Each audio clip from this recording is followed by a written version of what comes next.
Saudara-saudara kaum muslimin rahimakumullah. Pada pertemuan terdahulu kita sudah membicarakan hal-hal yang menyangkut dengan tuntunan suami istri. Maka pada pertemuan kali ini pembicaraan kita lanjutkan dengan membina rumah tangga bahagia menurut agama kita.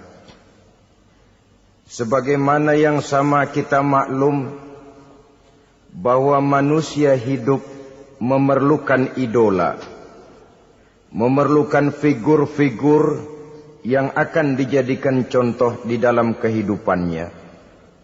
Sifat ini dinamakan hubbut taklid atau kecenderungan untuk meniru, dan nampak lebih menonjol pada kehidupan anak-anak remaja atau para pemuda.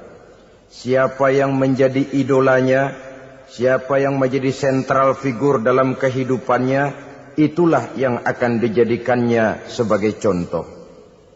Kalau idolanya adalah Mick Jagger misalnya, maka tentu yang akan dicontohnya adalah Mick Jagger.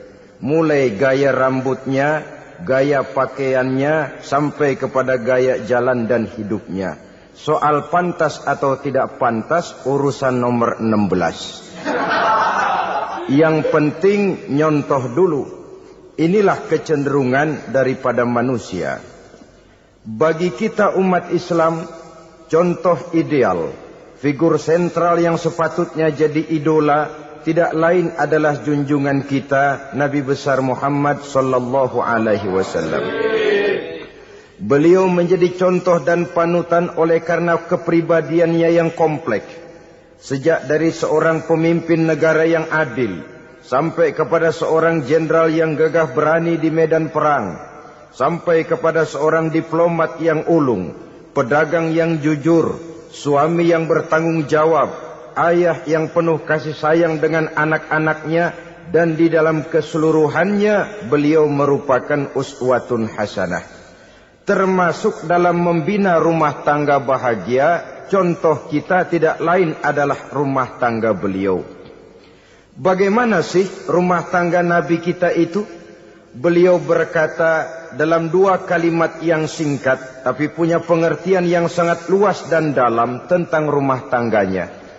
Beliau mengatakan, baiti jannati, rumah tanggaku adalah sorga bagiku.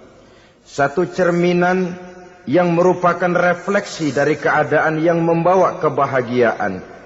Padahal sepanjang sejarah yang kita baca, rumah beliau kecil saja. Sarapan pagi pun cuma seteguk air zam-zam, sepotong roti, kadang-kadang sebutir kurma. Tidurnya di atas kain kasar yang separuh jadi selimut, separuh jadi alas tidur. Tetapi di tengah kondisi yang semacam itu, beliau sanggup berkata, baiti jannati, rumah tanggaku adalah surga bagiku. Kenapa kita yang hidup di zaman sekarang, di mana fasilitas sesungguhnya serba lebih menunjang untuk berkata semacam itu, malah kita berkata sebaliknya, baiti nari, rumahku adalah laksana neraka bagiku.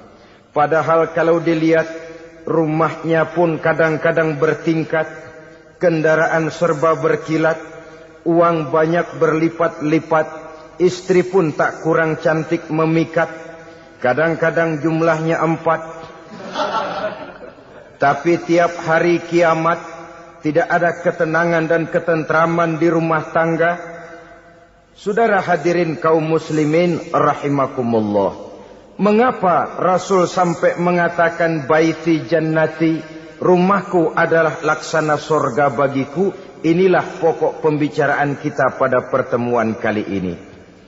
Sebagaimana yang kita maklum bahwa nikah dalam pandangan Islam bukan hanya sekedar untuk memenuhi kebutuhan biologis manusiawi, tidak hanya sekedar untuk memperkembangbiakkan keturunan, dan juga tidak pula untuk memperturutkan hawa nafsu. Lebih daripada sekedar itu, nikah dalam pandangan Islam merupakan ibadah.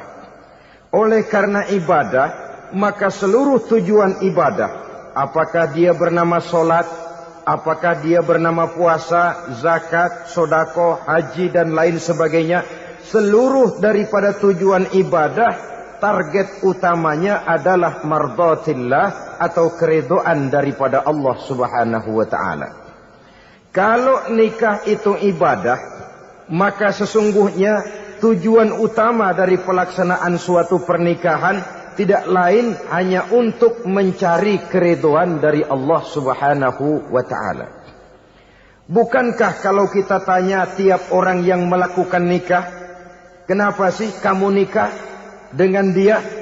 Jawabannya bisa macam-macam. Yang umum, karena saya cinta dia. Ada yang berkata, karena saya ingin mendapat ketenangan hidup. Ada yang bilang, karena saya ingin hidup teratur. Ada yang mengakui, karena saya ingin dapat keturunan dan lain sebagainya. Tetapi sesungguhnya menurut ajaran agama, kalau nikah merupakan ibadah, jawaban intinya ialah saya melakukan nikah untuk mencari keridhaan dari Allah Subhanahu wa ta'ala. Ini konsekuensinya kalau nikah merupakan bagian daripada ibadah. Rumah tangga yang didirikan atas dasar mencari keridhaan Allah, maka akan diwarnai oleh nilai-nilai luhur daripada ajaran agama. Tanpa harta orang memang sulit untuk bahagia, tapi harta bukan jaminan orang lalu akan bahagia. Harta pada suatu saat akan berakhir, kecantikan akan berkurang, pangkat dan jabatan akan sampai kepada batasnya. Tetapi agama, keyakinan, nilai-nilai iman, itulah pegangan kita yang kekal dan abadi. Sebab itu dalam surah Ar-Rum ayat ke-21 Allah Subhanahu wa ta'ala menjelaskan, "Wa min ayatihi an khalaqa lakum min anfusikum azwajan litaskunu ilaiha wa ja'ala bainakum mawaddatan wa rahmah." Dan di antara tanda-tanda kebesaran Allah, dijadikannya bagimu istri-istrimu dari diri kamu sendiri, litaskunu ilaiha, agar kamu bisa hidup tenang bersamanya, wa ja'ala bainakum mawaddata wa rahmah, dan dijadikannya di antara kamu rasa cinta dan kasih sayang. Umumnya pernikahan terjadi karena mawaddatan wa rahmah ini, cinta dan kasih sayang. Atas dua dasar itulah rumah tangga didirikan orang. Atas dasar itulah seorang laki-laki dan seorang perempuan memadu janji untuk membagi suka dan duka dalam hidup ini secara bersama-sama. Namun kalau kita renungi ayat ini, Allah tidak hanya menjadikan cinta, tapi Allah juga menjadikan kasih sayang. Apa bedanya cinta dan kasih sayang? Apa bedanya mawaddatan warahmah ini? Saudara, mawaddah yang artinya cinta, itu sasarannya biasanya adalah jasmani, kecenderungan biologis. Itu akan berakhir. Orang yang mendirikan rumah tangga cuma karena kecenderungan biologis, cuma karena rasa cinta semata-mata, cinta biasanya terkait kepada keindahan. Betul apa benar? Biasanya orang mudah jatuh cinta kepada sesuatu yang punya nilai keindahan. Makanya anak muda jarang yang jatuh cinta sama nenek-nenek. Cinta selalu memandang segi keindahannya. Ini yang namanya mawaddah. Allah tidak mengingkari itu, silakan. Bahwa manusia secara naluri senang kepada serba keindahan, wajar-wajar saja. Tetapi tidak cuma mawaddah, Allah juga menciptakan rahmah, kasih sayang. Mawaddah mungkin ada akhirnya, tapi rahmah tidak akan pernah ada akhirnya. Kalau mawaddah adalah berkecenderungan kepada biologis, jasmania, maka rahmah kecenderungan kepada nilai-nilai rohani, kepribadian, kejiwaan, dan lain sebagainya. Dikala pernikahan di bawah umur 40 tahun, mungkin masih banyak mawaddahnya, rasa cintanya. Tapi 40 bahkan 50 tahun ke atas, Rasanya orang berumah tangga kalau sudah 50 tahun ke atas itu lebih banyak kasih sayangnya ketimbang cinta-cintaannya. Kalau satu rumah tangga hanya didirikan atas dasar mawaddah saja, atas dasar cinta saja, padahal cinta itu terpaut kepada hal-hal keindahan, keindahan satu saat akan menurun. Ya tentu sebagaimana yang kita maklum bersama-sama, belum punya anak memang cantik. Sudah punya anak, kecantikan mulai menurun. Punya anak 2, kulit mulai mengkerut. Punya anak 3, onderdil mulai dol. Punya anak 4, apalagi tidak pandai merawat diri, persis dompet tanggung bulan. Kalau rumah tangga didasarkan kepada rupa yang cantik saja, cinta akan bisa berpindah, paling tidak akan berkurang nilainya. Sebab itu Allah tidak hanya menyediakan mawaddah, warahmah. Dijadikannya di hatimu itu tidak cuma sekedar cinta, tapi juga kasih sayang. Nah, kasih sayang inilah apabila berakar dan berurat dari nilai-nilai keagamaan yang akan menopang jalinan rumah tangga bahagia. Mengukuhkan usaha untuk mencapai mardhatillah atau keridhaan daripada Allah Subhanahu wa taala. Dengan demikian, berumah tangga bukan tujuan. Ini kalau kita lihat dari segi agama. Berumah tangga cuma alat untuk mencapai mardhatillah, keridhaan daripada Allah. Seorang suami yang pergi pagi pulang sore peras keringat banting tulang mencari nafkah untuk menghidupi keluarganya, kalau niatnya untuk mardhatillah maka pergi usahanya adalah ibadah. Sementara si suami pergi berusaha, istri di rumah mendoakan suaminya, itu juga merupakan bagian daripada ibadah. Marilah kita biasakan membina satu rumah tangga untuk mencapai keridhaan daripada Allah Subhanahu wa taala. Ini motif dasarnya. Karena itu Rasul Anas bin Malik pernah bercerita, bertahun-tahun saya membantu di rumah tangga Rasul.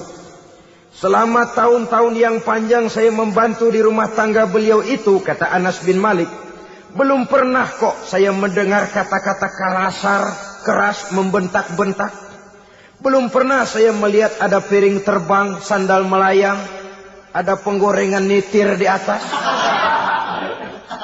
Belum pernah, padahal tahun-tahun yang panjang sudah saya lalui. Itu rumah tangga Rasul. Istrinya lebih dari 1, tapi tenang, ayem, adem. Walaupun gosip selalu ada. Ini loh ya, namanya hidup berumah tangga. Jangankan rumah tangga kita manusia biasa, rumah tangga Rasul pun tidak luput dari gosip yang kita kenal dengan hadisul ifki itu. Itu sampai tercatat dalam sejarah. Tetapi yang jelas dengan istri yang lebih dari 1, rumah tangganya tenang, tentram, adem. Kita di rumah tangga istri 1, seminggu 7 hari, berantemnya 6 hari. Cuma 1 hari gencatan senjata. Saudara hadirin yang saya muliakan, kalau tujuan rumah tangga adalah mardhatillah, apa ciri dari suami istri yang menegakkan rumah tangga untuk mencapai ridho Allah itu? Pertama, sepasang suami istri yang membina rumah tangga semata-mata untuk mencapai keridhaan Allah, cirinya yang pertama, bersyukur apabila beroleh nikmat. Ini ciri yang pertama. Bersyukur kepada Allah, kepada sesama berterima kasih. Suami berterima kasih kepada istri, bertahun-tahun didampingi hidupnya, dicucinya pakaiannya, dimasaknya makanannya. Tidak istri mengeluh walau hidup lebih banyak kurangnya daripada cukupnya. Suami pandai berterima kasih kepada istrinya. Sementara istri pun bisa berterima kasih kepada suaminya. Bertahun-tahun suami peras keringat, banting tulang mencari nafkah, menjadi palang dada terdepan apabila ada masalah-masalah yang besar. Kedua-duanya lalu punya timbangan. Nah inilah ya, saya pesan kepada suami, kepada para suami, kepada para istri, supaya di rumah ada timbangan. Perlunya apa? Kalau pada satu saat istri kita salah, suami cepat-cepat ambil timbangan. Lalu ditimbang, mana yang lebih berat, salahnya atau dosanya? Benarnya atau kesalahannya? Ini istri saya jasanya begini, begini, begini. Lalu jasanya begini, begini. Salahnya ini. Mana yang lebih besar? Jasanya atau salahnya? Dengan adanya timbangan, maka keputusan akan objektif. Tapi kalau timbangannya emosi, salah sedikit saja sudah main bentak, main usir, akhirnya keputusan akan mendatangkan kerugian. Sebaliknya, kalau suami yang salah, istri ambil timbangan. Ditimbang mana lebih besar, jasanya atau salahnya. Jangan sampai nanti terjadi pepatah, panas setahun, habis dihapus oleh hujan satu hari. Jasa istri yang puluhan tahun, hapus oleh kesalahannya yang sedikit. Atau jasa suami yang bertahun-tahun, hapus oleh kesalahannya yang sebenarnya tidak seberapa. Akibat apa itu terjadi? Karena tidak adanya timbangan. Dari rasa bersyukur dan dari rasa berterima kasih ini, saudara-saudara, akan timbullah sifat saling menghargai. Suami menghargai istri, istri pun menghargai suami. Istiqomah. Dikasih uang 5.000, senyum. Dikasih uang 500, senyum. Itu namanya istri yang pandai bersyukur. Kalau tidak, 5.000 nyengir. 500 manyun. Tahu manyun? Kayak bemo nyari setoran. Monyong saja. Ada sikap istiqomah di dalam membina kehidupan berumah tangga ini. Lalu mengerti posisi suami. Ini termasuk tanda berterima kasih. Suami saya itu kerjanya apa, golongannya apa, gajinya sebulan berapa. Atas dasar itu, lalu istri menjadi istri yang tahu diri. Walaupun suami harus menyenangkan istri, istri pun hendaknya nimbang, tahu batas kemampuan suami. Kemauan mungkin tidak terbatas, tapi kemampuan sangat terbatas. Kalau suami pegawai kecil, ya mintalah yang kecil-kecil. Kalau suami pegawai rendah, mintalah yang sesuai dengan kemampuannya. Jangan suami gajinya cuma 50.000 sebulan, istri menuntut minta dibeliin gelang yang kayak pelek becak. Tentu sudah overacting namanya. Saudara hadirin yang saya muliakan, kunci awalnya bersyukur kepada Allah. Kalau sudah bisa berterima kasih kepada manusia, hati ini akan mudah bersyukur kepada Allah. Rumah tangga yang pandai bersyukur, berapapun kecilnya nikmat, bukan kecilnya yang dia lihat, tapi karunia Allah yang dinilai. Sehingga dari rasa berterima kasih kepada manusia, akan timbullah rasa syukur kehadirat Allah Subhanahu wa ta'ala. Itu yang sering diistilahkan orang. Kalau dia punya mobil, dia berkata, alhamdulillah kita punya mobil. Tetangga kita cuman punya motor. Kalau dia punya motor, syukur kita punya motor. Tetangga kita cuman punya sepeda. Kemana-mana kekejek melulu. Kalau dia punya sepeda, alhamdulillah punya sepeda. Tetangga kita sebelah nggak punya apa-apa, kemana jalan kaki saja. Kalau dia jalan kaki, alhamdulillah kita masih bisa jalan. Tetangga kita sebelah lumpuh bertahun-tahun nggak kemana-mana. Kalau dia lumpuh, alhamdulillah kita masih hidup. Tetangga kita kemarin mati nggak balik lagi.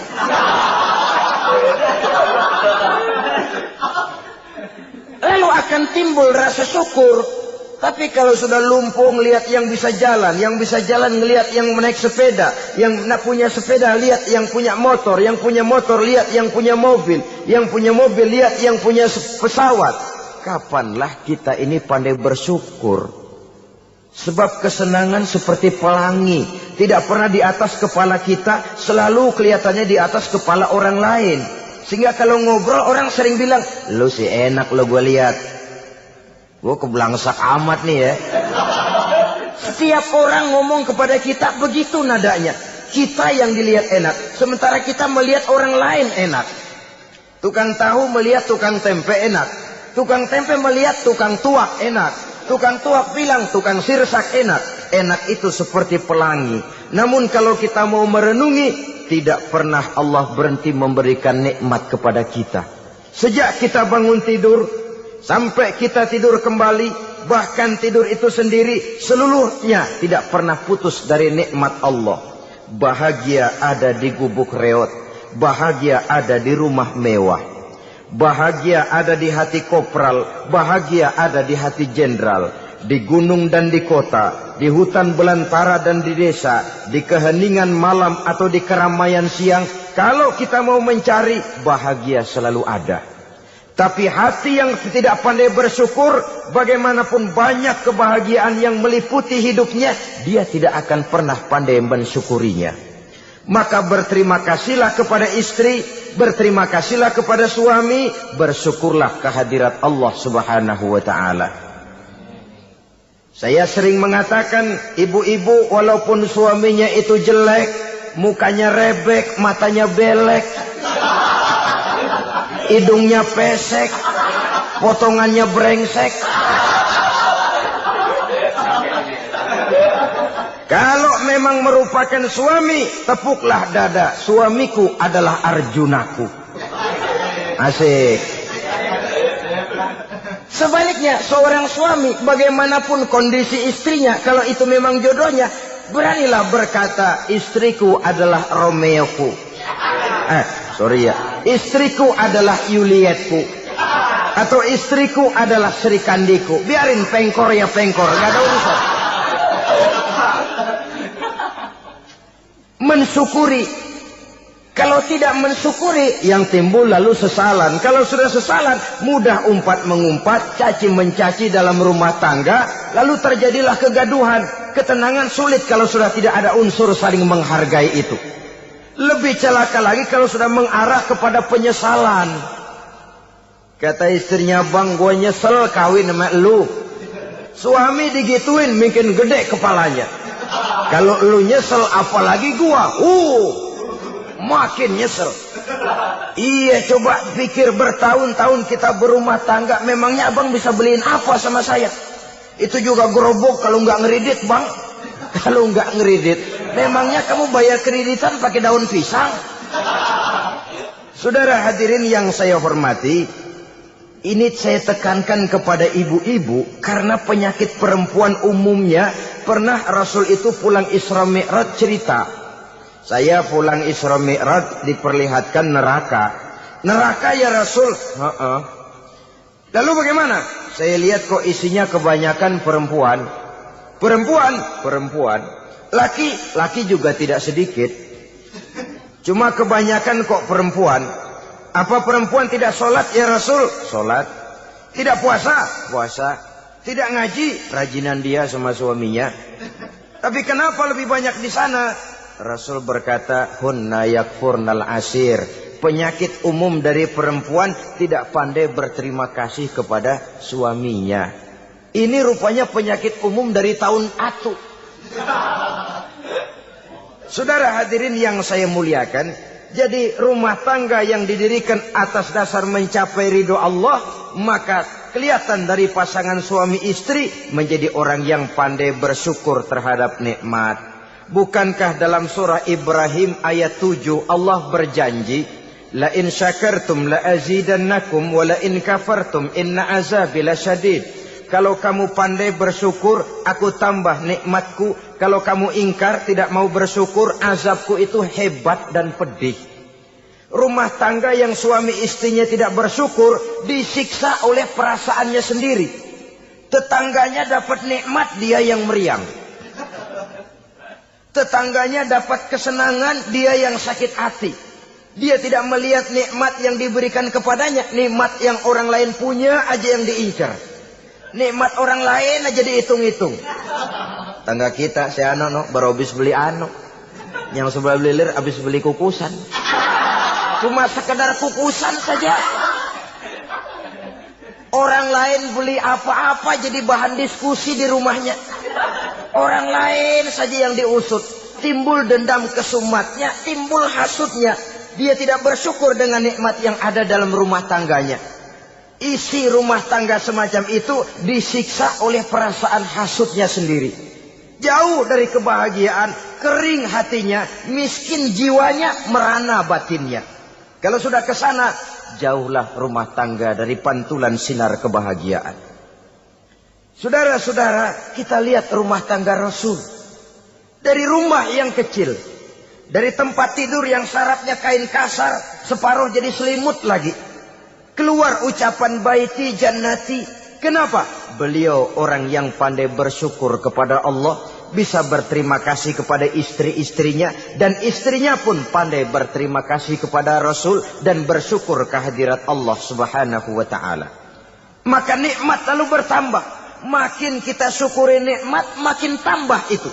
La azidannakum, janji Allah, pasti aku tambah nikmatku kepadamu jikalau kamu pandai mensyukurinya. Tapi kalau kamu ingkar, tidak pandai bersyukur, awas, nikmat bisa berubah menjadi azab kalau kita tidak pandai-pandai mensyukurinya. Jadi cirinya yang pertama, rumah tangga bahagia itu apabila suami istri pandai bersyukur terhadap nikmat yang diberikan oleh Allah Subhanahu wa taala. Satu. Cirinya yang kedua, rumah tangga yang berdasarkan untuk mardhatillah, mencapai keridhaan Allah, sabar apabila mendapat cobaan. Namanya orang berumah tangga itu persis berlayar di lautan. Suami istri adalah dua orang yang memegang kemudi.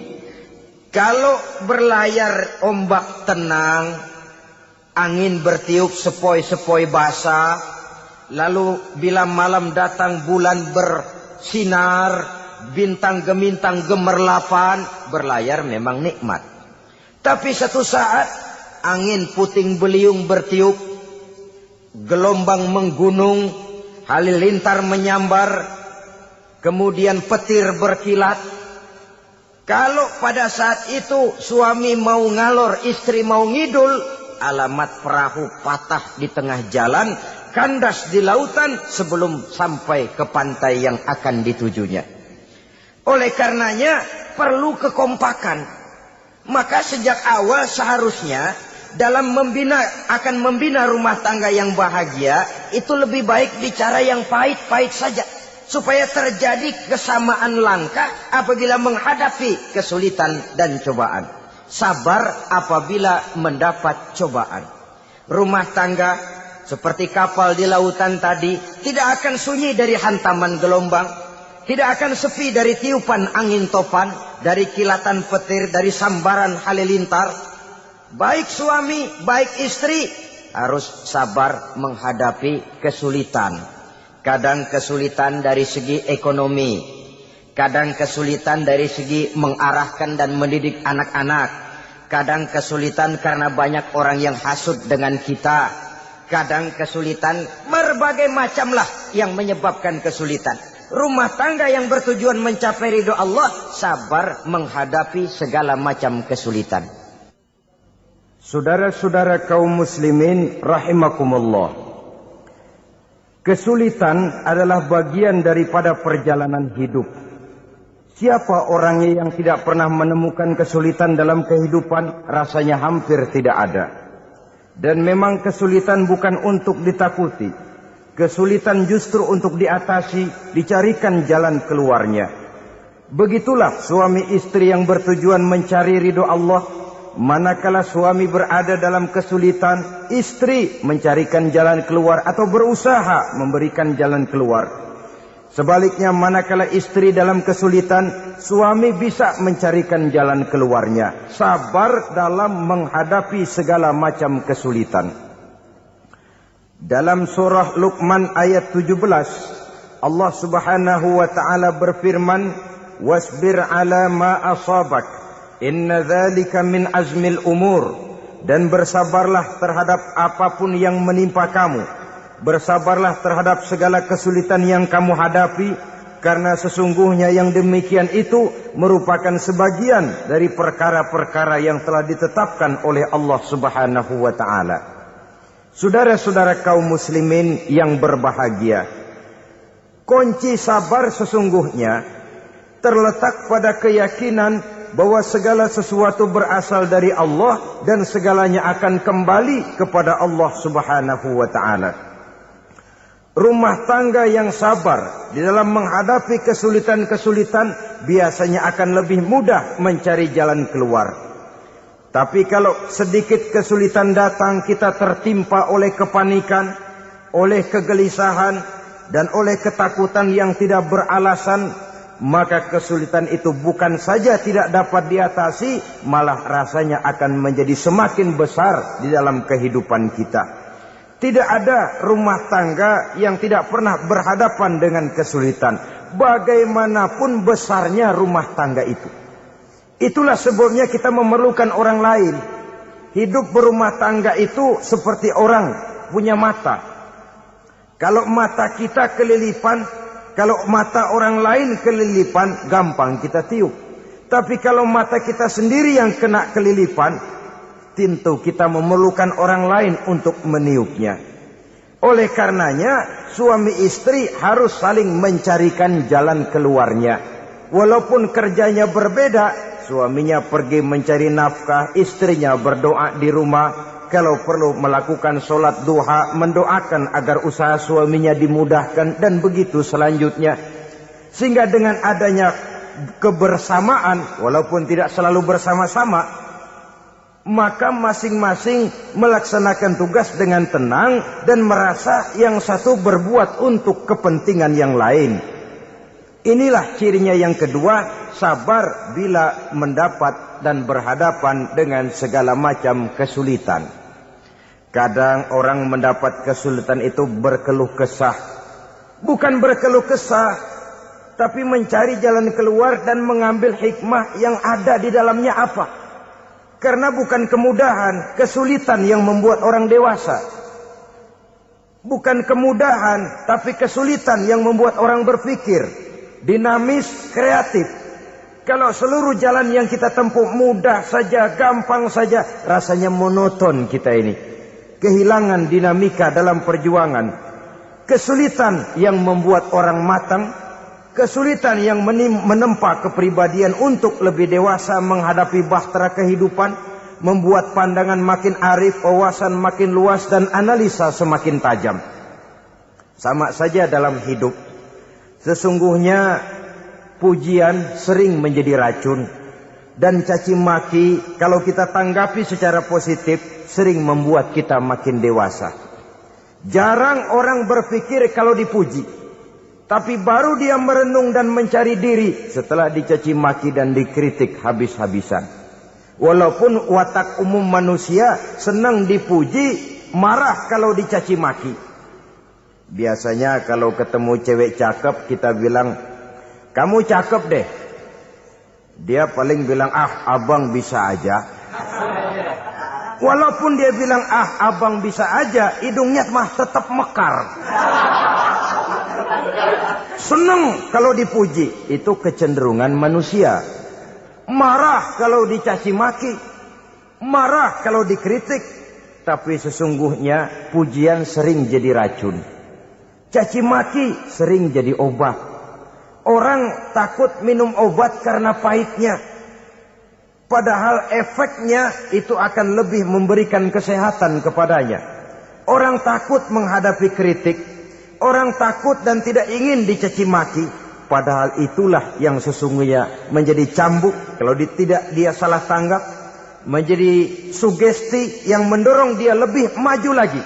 Karena memang bukan pujian, tapi caci maki dan kritik yang membuat kita makin berpikir tajam.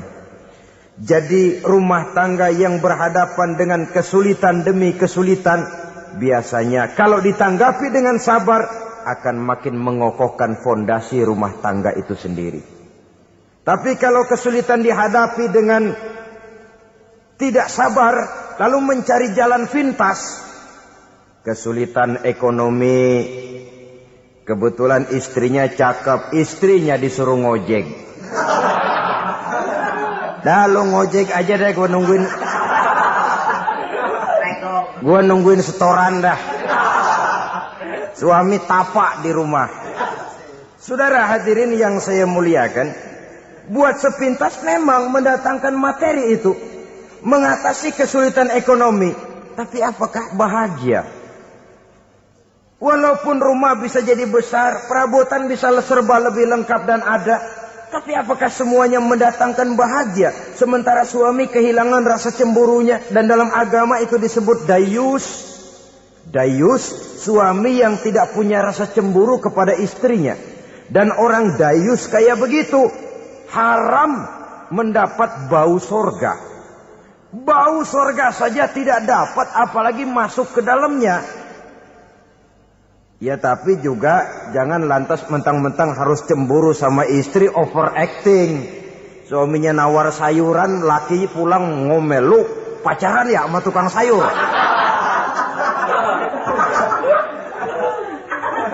Itu juga over, saudara-saudara. Kesulitan ekonomi diatasi dengan sabar. Sabar dalam arti berusaha dengan tidak mengambil jalan pintas. Berusaha tetap berada di jalan yang diridhoi oleh Allah. Ini yang jadi problema ini rumah tangga sekarang ini. Kesulitan ekonomi. Di mana lapangan kerja sulit. Di mana persaingan hidup tajam. Sedangkan kita hidup ingin seperti orang lain. Kita mudah gelap mata. Mudah picik pandangan. Mudah sulit pertimbangan. Lalu mengambil jalan pintas. Kadang menjual akidah. Menjual keimanan. Kebetulan penderingan kering, ada yang nawarin beras 3 liter sama Supermi 2 bungkus. Hari Minggu diajak ke gereja mau. Itu iman kena beras 3 liter telap. Kesulitan ekonomi, saudara-saudara. Sehingga Imam Ali pernah berkata, kadal fakru ayyakuna kufran. Kemiskinan memang mudah membawa orang kepada kekafiran. Kepada perbuatan-perbuatan yang bisa mengundang kekafiran. Oleh karena itu dalam tamsil lain beliau berkata, kalau ada ular dan ada kemiskinan, kemiskinan yang saya getok lebih dulu. Kemiskinan yang saya bunuh lebih dahulu. Karena kemiskinan mudah membawa orang kepada kekufuran. Bagaimanapun sulitnya ekonomi yang dihadapi dalam rumah tangga, percayalah satu saat jalan keluarnya mesti ada. Mesti ada. Jangan sampai mengambil jalan pintas yang membuat kita keluar dari jalan yang ditinjau dari segi kemasyarakatan pun mendatangkan aib. Ditinjau dari kehormatan berkeluarga pun mendatangkan nista. Ditinjau dari segi ekonomi pun barangkali tidak akan mendatangkan kelimpahan materi. Jalan pintas pada umumnya saudara-saudara hanya memberikan kenikmatan yang sekejap. Dan apalah itu artinya kalau harus mengorbankan kesenangan yang abadi dan kekal. Kadang-kadang mengorbankan anaknya sendiri. Anaknya dikomersilkan. Pokoknya siapa yang nyamper lu berangkat aja dah. Asal pulang nenteng pisang sama jeruk sebongsang, orang tua udah anteng aja udah. Saudara hadirin yang saya muliakan, setiap kita selalu berhadapan dengan kesulitan. Karena itu rumah tangga yang bertujuan mencapai mardhatillah, mereka sabar dalam menghadapi kesulitan. Tidak ada beras, puasa saja, puasa sunnah. Puasa sunnah, lapar tapi ada pahalanya. Daripada tidak puasa lalu ngegerundel. Brengsek Tuhan. Gue sembahyang melulu, lapar juga. Sudah lapar, tidak berpahala. Bukankah Rasulullah sendiri kalau pulang ke rumah Aisyah lalu berkata, ya Humairah, ada makanan hari ini? Ada makanan yang? Enggak ada bang. Alhamdulillah, kalau begitu saya puasa. Pulang dari mana-mana, perut lapar, mau makan tidak ada makanan. Bukan marah, bukan ngamuk, puasa. Maka boleh puasa sunnah, niatnya udah siang, jam 10, jam 11, asal dari pagi belum makan apa-apa. Niatnya jam 10, sah dengan catatan dari pagi belum makan apa-apa. Jangan sudah sepiring setengah baru niat, itu lain. Itu ngojek namanya itu. Pengertian dalam kesulitan. Satu malam beliau pulang dari masjid agak larut. Habis ngajar banyak yang bertanya. Ketuk pintu, Assalamualaikum. Assalamualaikum. 3 kali beliau memberi salam. Tidak ada jawaban, tidak dibukakan pintu. Rupanya istri beliau lelah bekerja di waktu siang. Tidurnya pules benar. Marahkah Rasul? Tidak. Beliau gelar sorban. Tidur di depan pintu. Asraful anbiya wal mursalin ini.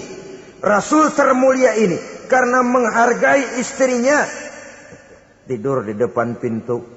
Sampai Aisyah bangun sepertiga malam, terkejut buka pintu, suaminya ada di depan pintu. Beliau bangunkan. Ketika dibangunkan, Rasul lebih dulu berkata, maaf sayang, saya pulang terlambat. Sudah enggak dibukain pintu, tidur di depan, dibangunin. Beliau duluan yang minta maaf. Pengertian. Kalau emosi, memang enggak dibukain pintu, tidur di depan. Begitu dibukain, yang enak kita tunjuk jidatnya.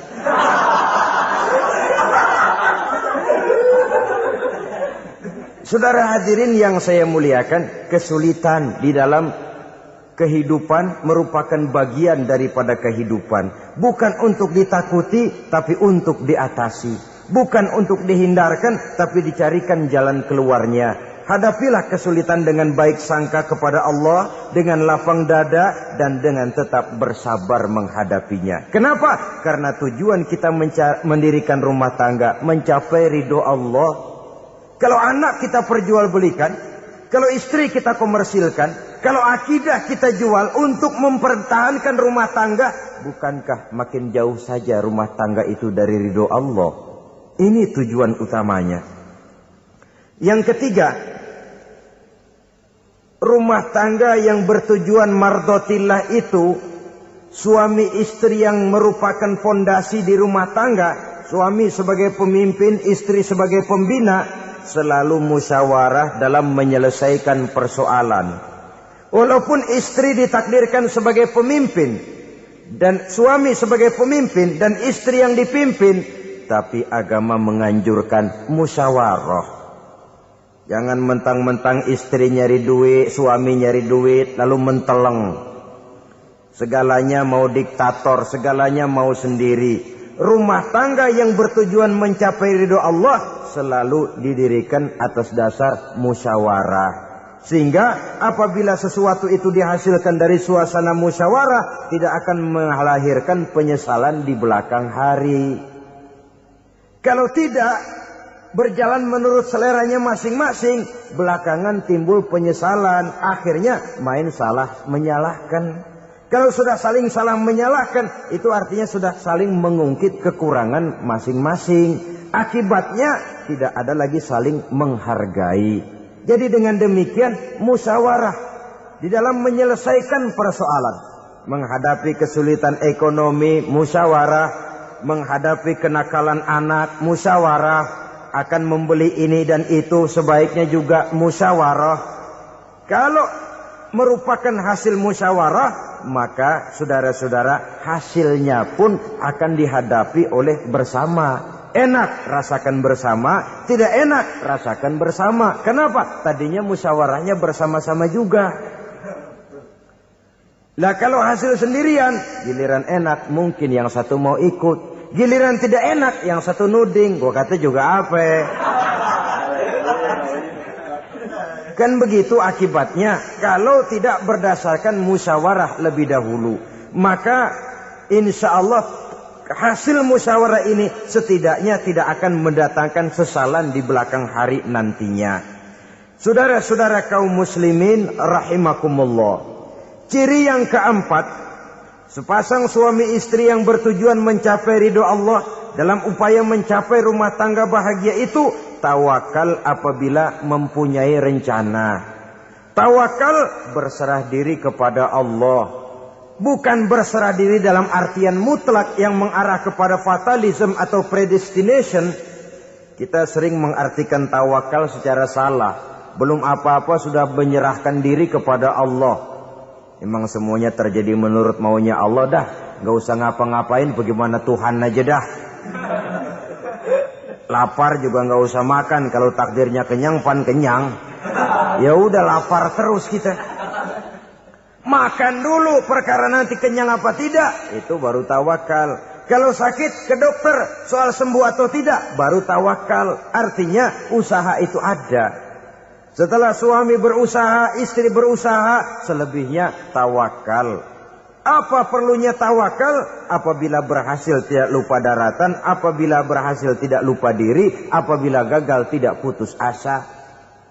Sehingga dengan demikian, dari tawakal ini lahirlah pondasi yang kokoh membina rumah tangga yang bahagia dalam upaya mencapai keridhaan daripada Allah Subhanahu wa taala. Apapun yang kita laksanakan di rumah tangga, tujuan intinya tetap untuk mencapai keridhaan Allah. Beli kendaraan untuk mencapai ridho Allah. Lalu dipakai ngaji, dipakai ke masjid dan sebagainya. Beli peralatan rumah tangga untuk mencapai ridho Allah. Mendidik anak untuk mencapai ridho Allah. Membantu keluarga untuk mencapai ridho Allah. Dan begitu selanjutnya. Tawakal apabila mempunyai rencana. Kemudian cirinya yang kelima. Suami istri yang bertujuan mencapai ridho Allah selalu mempererat silaturahmi. Sebab seperti sudah saya sampaikan pada pertemuan terdahulu, dalam berumah tangga itu ada orang tua, ada mertua. Itu cuma perbedaan istilah, tapi hakikatnya adalah sama. Jangan karena perbedaan istilah lalu menyebabkan kita berbeda sikap. Kalau sudah berbeda sikap, tentu akan melahirkan perasaan yang tidak simpatik. Sebaiknya suami istri kalau sudah berumah tangga, jadikanlah orang tua tempat cerita yang enak saja. Yang tidak enak, telan berdua. Yang pahit, rasakan berdua. Kesusahan dan kesulitan, atasi berdua. Giliran enak, ngomong sama orang tua. Giliran senang, cerita sama mertua. Sekarang kan kita balik. Kalau lagi senang, duitnya banyak, anteng di rumah. Kalem aja. Tapi lalu waktu susah, waktu susah, cerita kepada orang tuanya, cerita kepada mertuanya. Lalu kapan kita mau menyenangkan orang tua? Sudahlah mereka susah mendidik kita di waktu kecil, membesarkan kita, melakukan segala macam pengorbanan. Demi setelah kita berumah tangga, kesulitan rumah tangga kita tumpahkan juga kepada mereka. Pererat silaturahmi dan usahakan agar seluruh keluarga hanya menjadi tempat kita cerita yang enak-enak saja. Istilah sehari-harinya, kalau di rumah kita makan sama sayur bayam, keluar rumah diem, malah seluitan. Tetangga tanya, lu makan kayaknya enak banget sama sih, daging ayam.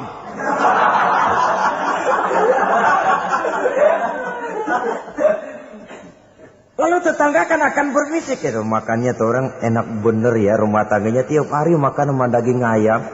Biarlah paling kurang itu jadi doa. Daripada kita makan sama kangkung lalu ribut, ngomel di mana-mana. Gua kesel banget sama bini gua. Di warung ceritanya lagi. Kenapa? Saban sari gua direbusin kangkung mulu. Brengsek. Di warung cerita ada RT, ada RW. Gara-gara makan sama kangkung se-RT tahu. Akhirnya mungkin kalau kita berangkat orang hitung dari jauhan. Lihat, kangkung liwat gitu.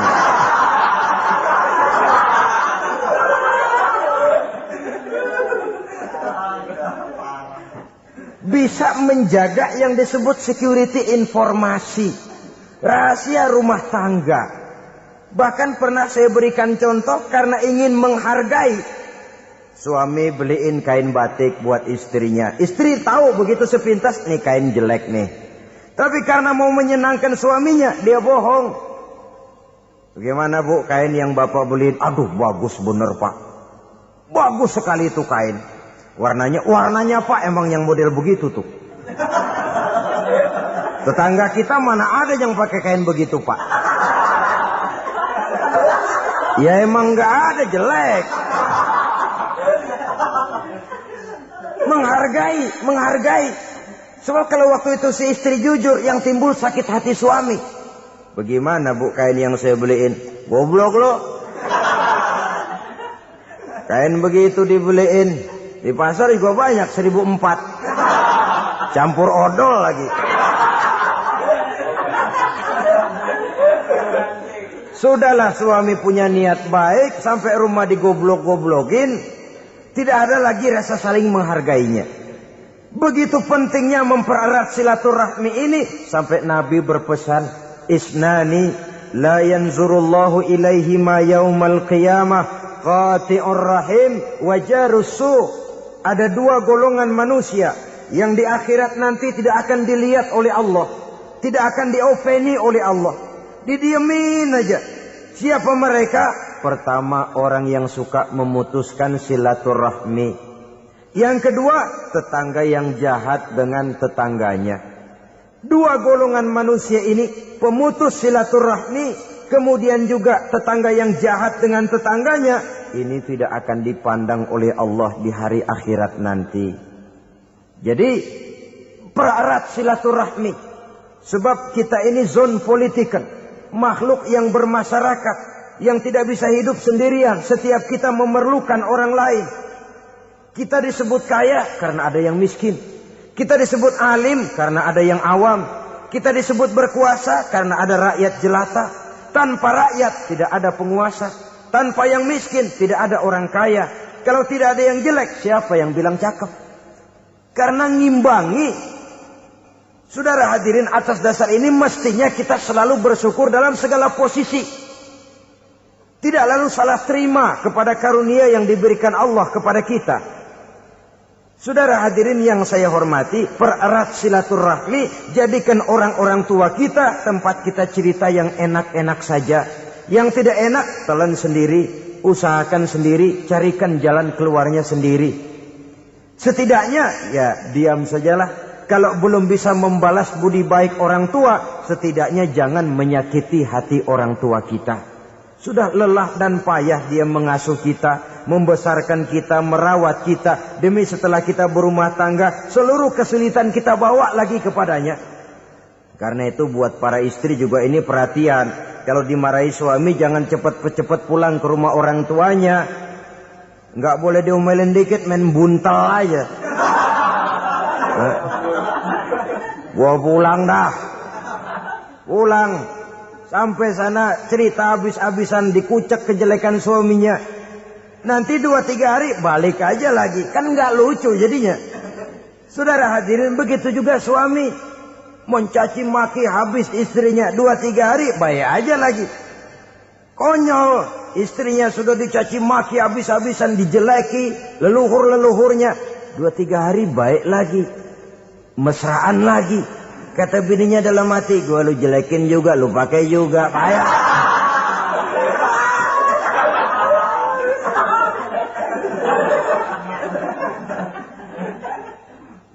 Saudara hadirin yang saya muliakan, itulah sebabnya pada awal tadi saya katakan perlunya kita mempunyai timbangan baik sebagai suami maupun sebagai istri. Nah, dari mempererat silaturahmi ini akan terjalin rasa kekeluargaan. Maka tradisi arisan keluarga itu bagus sesungguhnya untuk mempererat silaturahmi. Cuma celakanya bukan silaturahmi yang jadi tujuan, arisannya itu yang jadi tujuan. Akibatnya apa? Kalau belum narik mah semangat banget datang dah. Begitu udah narik aja udahan. Itu celakanya. Akhirnya silaturahmi jadi nomor 2. Arisan semata-mata yang menjadi tujuan. Sesungguhnya itu bagus untuk mempererat silaturahmi. Karena kalau kita dengan kita sesama saudara sudah tidak saling mau mengenal, bagaimana dengan anak-anak kita? Bagaimana dengan cucu-cucu kita? 2-3 generasi yang akan datang tentu akan lebih saling tidak mengenal lagi. Baiklah ya, yang keenam, suami istri yang bertujuan untuk mencapai keridhaan Allah itu selalu berusaha tolong menolong di dalam kebajikan. Sebab Allah pesankan itu di dalam Al-Maidah ayat 6, wa ta'awanu 'alal birri wat taqwa wa la ta'awanu 'alal itsmi wal 'udwan. Bertolong-tolonganlah kamu di dalam kebaikan, di dalam bertakwa kepada Allah. Jangan bertolong-tolongan di dalam maksiat, di dalam dosa, dan di dalam usaha yang menimbulkan permusuhan. Kalau suami marah kepada seseorang, istri jangan ngipasin. Oh bang, yang begitu mah dibayain tuman. Bu, udah habisin aja dah. Anak-anaknya marahin sekalian. Ngipasin. Istri kesel sama tetangganya, suami ngipasin. Emang tuh tetangga kita, hahu. Habis orang dikipasin. Ta'awanu 'alal birri wat taqwa, bertolong-tolonganlah di dalam kebaikan. Istri malas ngaji, suami mendorong, memberikan sugesti. Suami malas berusaha, istri memberikan sugesti. Saling tolong-menolong di dalam kebaikan dan takwa, dan jangan tolong-menolong dalam dosa dan permusuhan.